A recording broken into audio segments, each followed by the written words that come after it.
monde, j'espère que vous allez bien. Bienvenue encore une fois dans une nouvelle vidéo dans laquelle on va continuer dans les onduleurs et cette fois-ci par l'onduleur monophasé en pont et on distingue entre commande symétrique et commande décalée. La commande symétrique consiste déjà, on présente le schéma d'un onduleur en pont.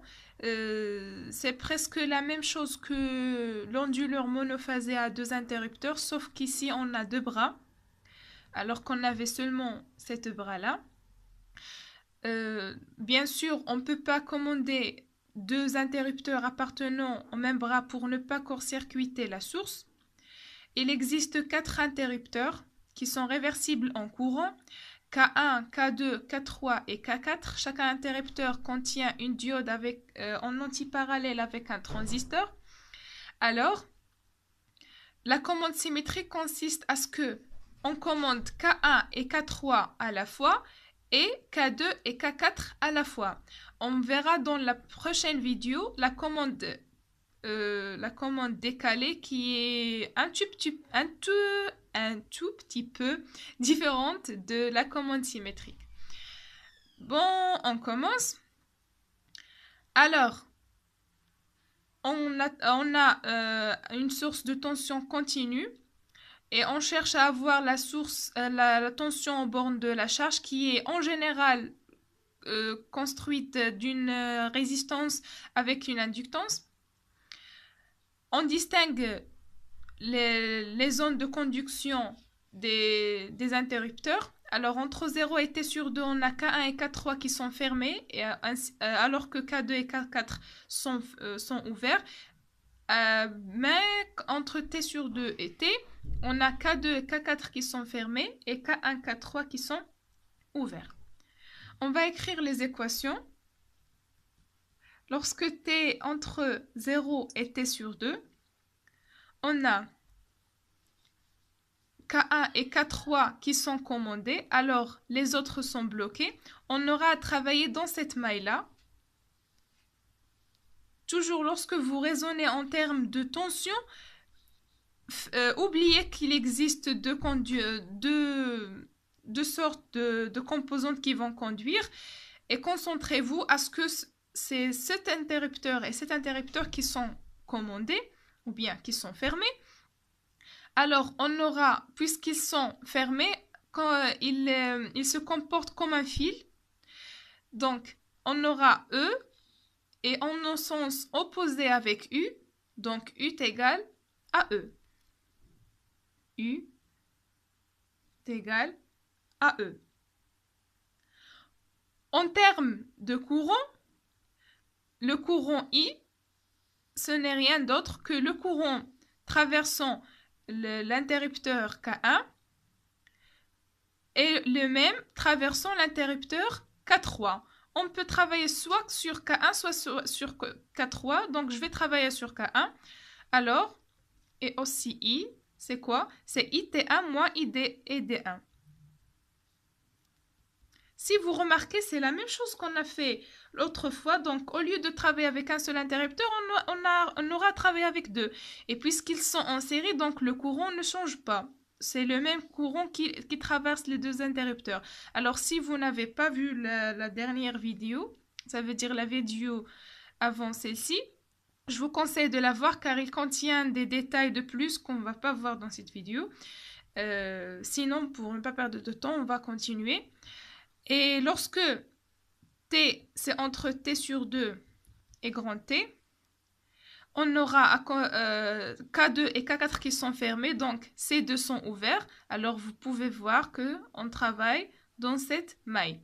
Puisque ces deux interrupteurs vont être comme un fil, alors on aura la tension U et la tension E qui sont dans le même sens. Si on suit, donc le sens de la flèche E, elle a le même sens que la flèche U. Donc, U est égal à moins E. U est égal à moins E. En termes de courant, on aura le même raisonnement. Alors, notre courant sera, le courant I, c'est ID2 moins IT1. ID2 moins IT1. Donc, tout est clair, il suffit de tracer. De 0 à t sur 2, on aura E, U est égal à E. Après, U est égal à moins E. Et le cycle se répète. Pour le courant, déjà, j'en ai parlé dans la dernière vidéo, donc il sera sous forme exponentielle en retard par rapport à la tension aux bornes de la charge. Alors, il prendra cette forme. Il sera maximum en t sur 2 et minimal en t. Il a la forme exponentielle. Voilà, c'est notre courant. Donc, il suffit de voir quels sont les éléments passants dans chaque intervalle de temps et c'est simple. Donc, lorsqu'on est entre 0 et T1, on a une tension qui est positive alors que le courant elle est négative. Donc, tension, déjà tension positive, on a K1 et K3 qui sont passants, mais on doit savoir quels sont les éléments de K1 et K3 qui sont passants. Est-ce qu'ils sont les diodes ou bien les transistors? Donc, puisque le courant elle est négatif, alors le courant elle est négatif, il ne va pas passer par le transistor, mais par la diode. Et aussi, en termes de cette partie, c'est on parle de K1, puisque le courant I1 qui est ce sens, il est positif, donc un courant considéré qui a le sens opposé sera positif. Donc puisqu'il est positif, il ne peut pas traverser le transistor, mais il va traverser la diode. Donc les éléments qui sont passants des interrupteurs K1 et K3 sont D1 et D3. On va les écrire, D1 et D3. Après, le courant, il est devenu positif. Donc, puisqu'il est devenu positif, arrivé là, il ne peut pas traverser la diode, mais il peut traverser le transistor. De même que dans l'interrupteur K1. Puisqu'il est positif, donc c'est T1 qui conduit et non pas D1. Donc, on aura T1 avec T3 qui sont passants. T1 avec T3. Maintenant, ce sont les interrupteurs K2 et K4 qui sont fermés. Et puisque le courant elle est positif, donc positif, arrivé là, il peut passer par la diode, mais non pas par le transistor. Donc c'est D2. Et de même ici, puisqu'il est positif, donc il peut venir de D4 et non pas de transistor. Donc ce sont D2 et D4 qui sont passants.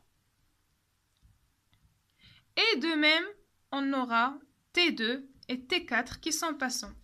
Alors, on va tracer les courants traversant chaque élément, mais on ne va pas considérer les 8 éléments, seulement les 4. Pourquoi? Parce que j'ai déjà dit que lorsque T1 conduit et T3 conduit, ils sont en série. Donc le courant traversant T1, c'est IT3. Donc il suffit de tracer IT1 et c'est le même que IT3.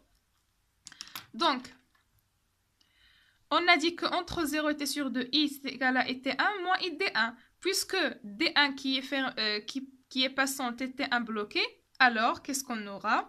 On aura IT1 qui est égal à 0. Et moins ID1 est égal à I. Alors là, je trace le moins ID1, c'est pas ID1, le moins ID1, qui est exactement le I. Donc, je vais recopier cette partie, tout simplement. C'est moins ID1. Ailleurs, la diode est bloquée, donc c'est 0.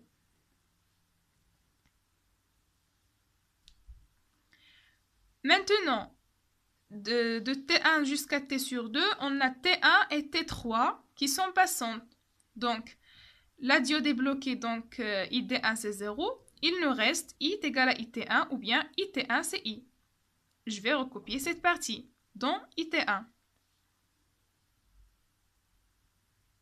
Et ailleurs, c'est 0. Vous voyez que c'est simple. Il suffit de faire un petit raisonnement et vous n'allez rencontrer aucun problème. Après, on est entre T sur 2 et T, là où soit les diodes ou bien les transistors des interrupteurs 2 et 4 qui sont passants. Pardon. Là, c'est 2.